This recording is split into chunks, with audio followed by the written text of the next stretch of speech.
So what's your perspective? Do you suppose buying a home is a good investment, or rather a smart investment, or not? What do you think about it? Okay, all right. So this slide will answer the question. So if you're saying that you're buying a home where you will stay for a long period of time or where you want to retire to, it is a good buy. Okay. I'm using the word buy, not a good investment. It is a good buy, but not a good investment. So let's get real about real estate, right? You must have heard of these stories. I definitely have, where people like to talk, right? I bought this property for 15 lakhs and it's now worth 1 crore now. Heard a lot of these stories in 2013, 2014, right? And but is that a great deal? That you bought it for 15 lakhs and it's grown to 1 crore. It depends, right? So what does it depend on? If the holding period is 20 years, which typically it is, your investment has grown at the rate of 9.95% annualized, right? Which is a good return, which is a good return, but it's not a double-digit return. It's a single-digit return, but a decent return, right? More than fixed deposits and gold, things like that, right? Then you have to ask another question, right? Have you deducted the costs? Over the 20 years, you would have incurred some maintenance costs. True. You would have incurred taxes. And what about the transaction costs? While buying the property, when you say 15 lakhs, did that individual buy it for 15 lakhs or were there expenses over that, which you gave to the buying agent? And if you sell the property, you'll have selling expenses as well, right? Have you deducted that? Otherwise, it's all on paper, right? If you've not sold it, that 1 crore is on paper. You've not considered the other part. Oh, great. So you have to deduct costs now as well from the returns that you made. Indeed. Now, if you have taken a loan, which majority of the people do, right? Have you deducted the interest cost from the returns? Interest costs, even if it's a 8.85 interest, it balloons to a huge cost by the end of 20 years. Absolutely. If you've taken a 20-year loan, correct, right? Have you deducted that from 9.95%? Right? It's not over yet. Oh, there's more to come. I'll go yet. Go further. Sure. Now, suppose you have an emergency and you need medical expenses. Suppose you want to liquidate 50 lakhs. Currently, today, if you have to do it and you have a home which has done well, so you have had it for the last 10 years and it has done better. Suppose 15 lakhs has now grown to 150 lakhs, right? In today's time, can you go and liquidate it today itself? No, absolutely not. How long do you think will it take to start the process, initiate the process? Because it's an emergency. It didn't come invited, right? You didn't know about it. It's just come. Now, what do you do? No, a house is surely not, or a property is definitely not something which you can look for an immediate term return, right? In the sense, I mean, you can't really liquidate it in 2-3 days.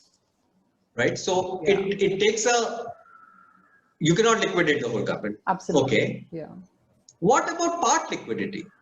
Suppose your house was worth or your property is worth 75 lakhs. You need 50 lakhs. Can you sell a couple of bedrooms and get 50 lakhs?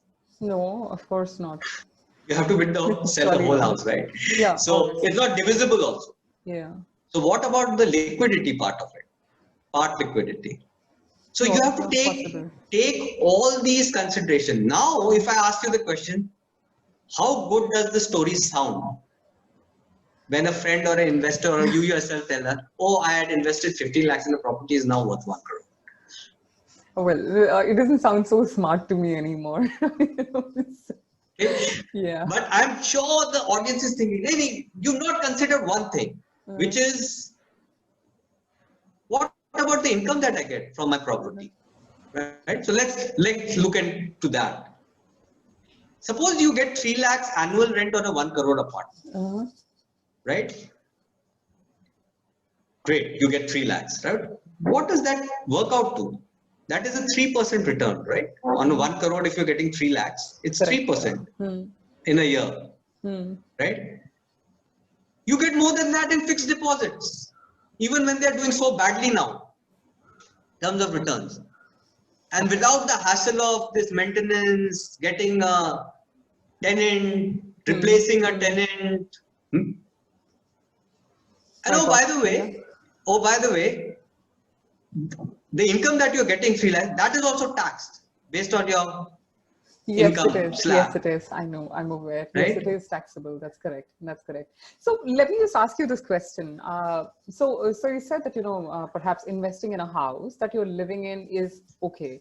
But what if that house that you're buying to live in is on an EMI or a loan again? Would you still suggest that the person should go ahead with it? Or is it smarter to, stay on rent and perhaps invest the surplus that you have, or the money that you were originally supposed to be investing in? I would suggest the latter because of the opportunity cost, right? So what is going towards EMI, right? It is the interest cost. You are giving it to the bank.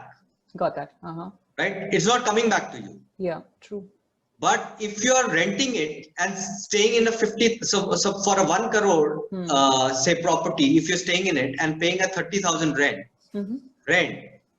and you have an extra surplus of say 70,000, and if you are investing it, that is compounding over a period of 20 years. Understood. Right? The opportunity cost of investing, which is getting returns for you, versus giving it to the bank, which is never going to come back to you because they are making money off you. The opportunity cost is huge. Now you can have a middle path also, right? So the middle path could be, what I suggest is, till the time you cannot pay 50% down payment for the property that you're purchasing, you shouldn't take a loan. 50% to reduce that opportunity cost. Okay. Yes, 50%. Because then you have some money and that you can invest. If you're using only putting down 20% with the bank bond, 80% is going towards the interest cost and which the bank makes. Sure, understood.